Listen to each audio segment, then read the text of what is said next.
But speaking of cars that break down a lot, Alpine. Now, we haven't spoken about them much this season because at the start of the season, they were well, like me, they were overweight and quite slow.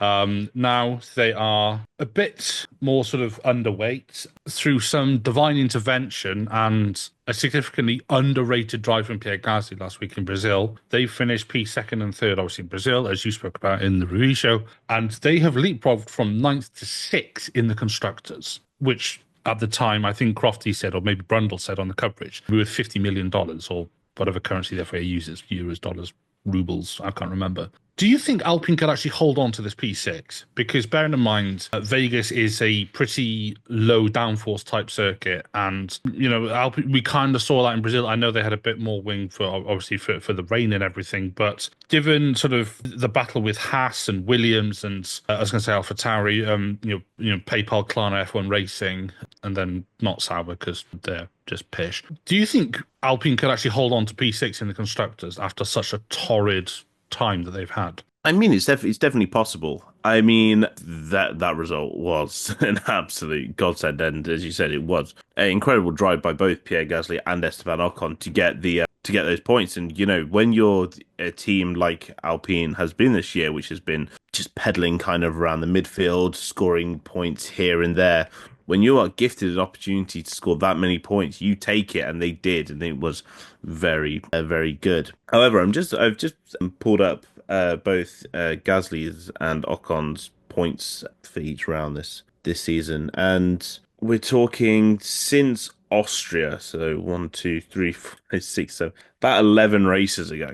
We're talking Gasly had only scored 3 points before that podium in Brazil, and Ocon before that podium had scored absolutely 0 points since Belgium. And even then, it had to go back to Spain before he scored another point. Alpine are scoring points consistently.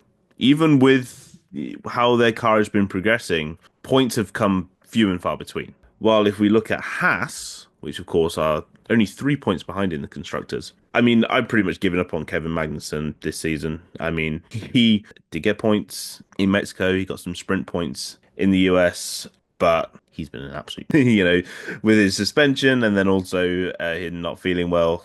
Who knows what kind of form he'll come back into.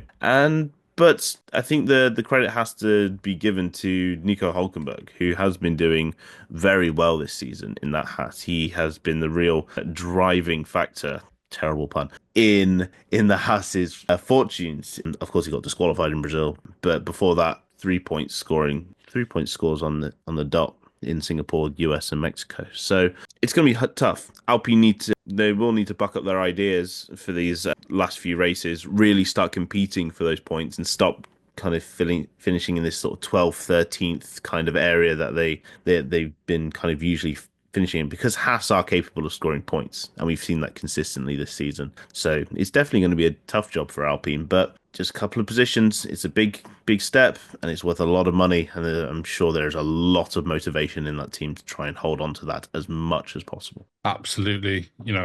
It's a lot of money, like you said, and motivation will be high. Alpine, they had a bad time on track, and they had some, I did mention it earlier because, to be honest, I forgot they had some real problems off track with, senior personnel leaving left, right, and centre. Bruno Famin leaving, who's he's been there since the dawn of time with Team Enstone. So it's good to see that sort of outfit turning around and sort of bucking their ideas up a bit. So I do hope they can hold on to it. And of course, they're gonna have a bit of a boost in 2026 with them becoming a Mercedes customer, which is to be honest, I think is probably quite a good thing for that team. But yeah, we'll see what sort of happens there.